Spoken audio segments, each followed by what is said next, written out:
Boa noite a todos. Nós vamos começar os trabalhos dessa nossa última noite do quinto ciclo de seminários em didática da história, a história recente e identidade no Mercosul.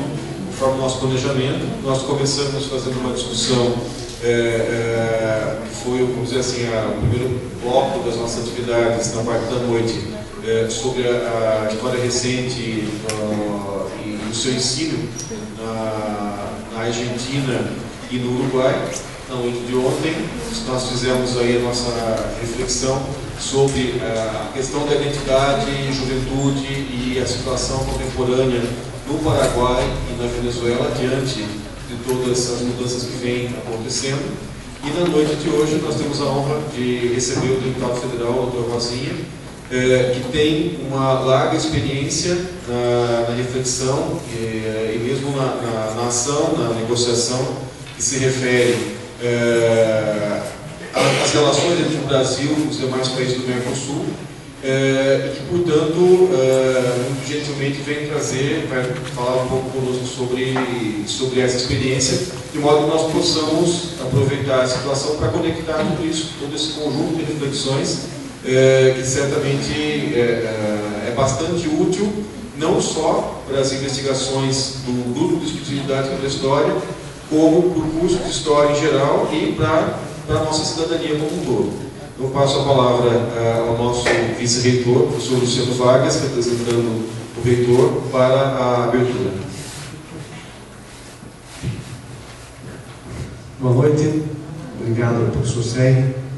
Em nome da reitoria, eu quero agradecer aqui a presença de todos neste evento, agradecer a presença também do convidado, o professor Dr. Rosinha, deputado federal, e também de público, mais uma vez, agradecer ao deputado pelo empenho que tem demonstrado, precisamos todos, em relação à questão que envolve a educação e, em especial, a nossa universidade.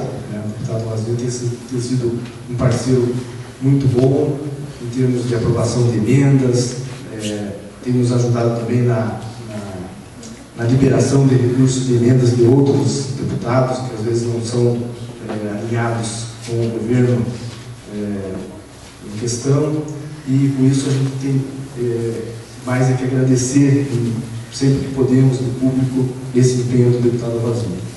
Também quero agradecer a presença dos nossos colegas de Mercosul, de Argentina, Paraguai, Uruguai e Venezuela, os professores aqui presentes.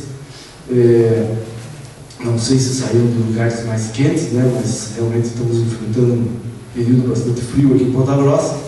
Ou vocês podiam ter se agrupado mais aqui para dividir um pouco de calor. Mas quero declarar aberto este evento, desejando sucesso nos objetivos que todos se propuseram a vir obter nesta semana. A palavra agora vai para o professor Rosinha, doutor Rosinha, para o deputado federal, para fazer a exposição relativa à situação aí no Mercosul. Fique à vontade, deputado, e mais uma vez agradeço a sua presença aqui e o seu empenho nas liberações e nos apoios que nos dá na Brasil. Muito obrigado.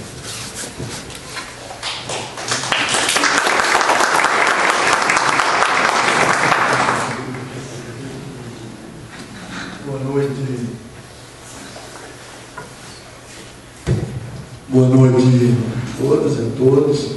Quero aqui agradecer as palavras do professor Luciano, agradecer o convite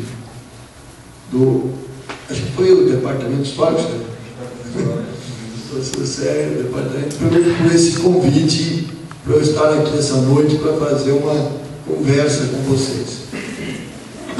Antes até de iniciar a conversa, eu quero só me auto-identificar. Eu estou deputado federal há 12 anos e meio, mas profissionalmente eu sou médico. Eu sou pediatra, funcionário da Prefeitura Municipal de Curitiba. Eu sou funcionário público, como os nossos professores aqui. E Rosinha é apelido do tempo de estudante da Faculdade de Medicina, porque o nome é um pouquinho pior do que o apelido. Tanto é que eu nem falo, porque o pessoal dá risada, daí não vale. Então eu nem falo o nome. Para que eu vou contar? O nome é pior do que o apelido. O nome é Florisvaldo, imagina. O nome desse não seria eleito nem síndico. O doutor Rosinha já, uma barba que sempre grande, já mudou. Ganhei o apelido no tempo da Faculdade de Medicina, que esse ano faz 35 anos que eu terminei a faculdade. E por usar a camiseta cor-de-rosa. Bom, o que eu vou conversar com vocês tem um pouco de história, mas tem muito mais uma questão política. Porque, pelo próprio exercício do mandato de deputado federal, você dá uma visão um pouco diferenciada, né? Você tem uma visão mais política do processo. E é lógico que às vezes a gente acaba também fazendo história. Está aqui o professor do Paraguai, a aprovação das notas reversais de aumentar os recursos para o Paraguai, com um parecer dado por mim na Câmara dos Deputados, que foi aprovado. Eu falei a ele que eu já perdi mais votos no Paraná, e não sou candidato no Paraguai. Lá no Paraguai, acho que já dá para ser eleito deputado federal lá também, depois das notas reversais. Então, o professor da Venezuela, o parecer de entrada da Venezuela no Mercosul foi dado por mim também no Congresso Brasileiro, no Parlamento Brasileiro. Então, já tem alguma identidade aqui. E eu falo isso porque eu estou nos últimos 8 anos fazendo militância política em política exterior, principalmente voltada para o Mercosul.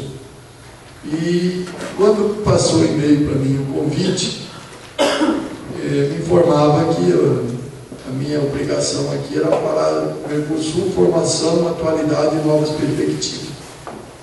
É uma parada dura, né? Não é fácil. Então eu vou tentar não decepcioná-los, mas eu sei que vai ser difícil.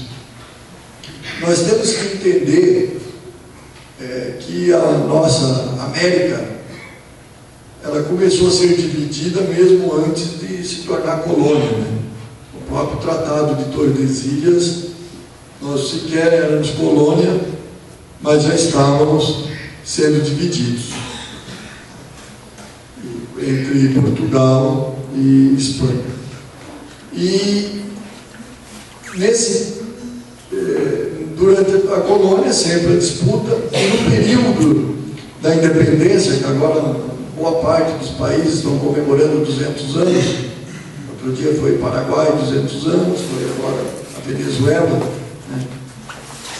Foram muitos os líderes, começando por Simão, que se vocês já estudaram mais uma vez, que defenderam a Pátria Grande, chamaram a Pátria Grande. E desde 1812, no Manifesto de Cartagena, quando se proclamou a união de toda a América. Eu não vou entrar nesse período histórico dessas questões, mas simplesmente para dizer que aquilo que esses libertadores pregavam e procuravam construir, sempre teve oposição. Se nós observarmos que em 1812 tivemos o Manifesto de Cartagena, em 1823 o James Monroe envia ao Congresso dos Estados Unidos uma mensagem que negava aos europeus os direitos de intervenção na América e colocava todo o nosso continente americano sob a tutela dos Estados Unidos. Então, isso já é 1826. E nessa disputa pela independência e pela construção da Pátria Grande, o que acabou vencendo esse sonho iluminista, fomos derrotados pela realidade da divisão da terra, que sempre se disputou terra, e fomos disputados territórios. E o que venceu foi a disputa territorial e houve uma... A América Espanhola fragmentou-se irremediavelmente. A América Portuguesa, ao contrário, não se fragmentou, até porque em 1808, quando a família real veio para cá, enquanto os demais países lutavam para sua divisão territorial, a vinda da família real para o Brasil, ao contrário, contribuiu para a expansão territorial, e muito, contribuiu muito. Enquanto aqui se fazia disputa entre as colônias, a família imperial portuguesa vem com toda uma capacidade de diplomacia que tinha na Europa, uma capacidade de desenvolver a diplomacia territorial, de conquista de território muito grande. E isso fez com que o território brasileiro ficasse do tamanho que ficou. E essa longa noite aí de disputas de território, ela durou por cerca de 200 anos. Eu uso lembrar que todas as outras tentativas de integração feitas, todas elas foram frustradas, porque havia sempre uma intervenção, principalmente norte-americana, sempre uma oposição norte-americana, né? Já no início do século XX, em 1900, o governo Campos Salles faz algum sinal de integração, fica só nos sinais. O Getúlio Vargas encaminha uma tentativa no primeiro governo dele de formar uma integração dos 3 países do Cone Sul, principalmente Brasil, Argentina e Chile. Também tem a oposição americana. Depois é novamente tentada por Perón em 1950, também novamente Getúlio, também recebe a oposição dos Estados Unidos e não se consegue. As tentativas que vieram a dar frutos e que acabou gerando o Mercosul, ela começa em 1948, nós podemos dizer, com a criação da CEPAL.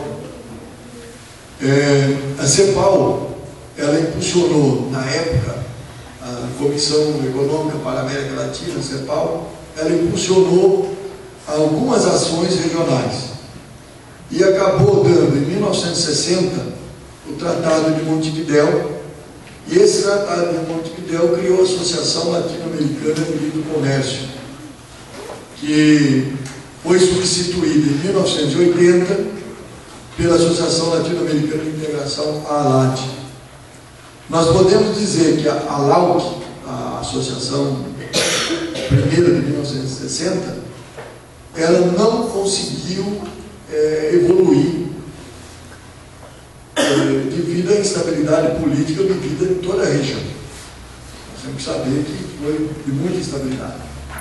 E a LAD, que foi criada em 80, ela foi criada já no início da égide dos movimentos neoliberais, né, que começava naquele momento a soprar no mundo todo, e foi assinada na época pela Argentina, Bolívia, Brasil, Colômbia, Chile, Equador, México, Paraguai, Peru, Uruguai e Venezuela.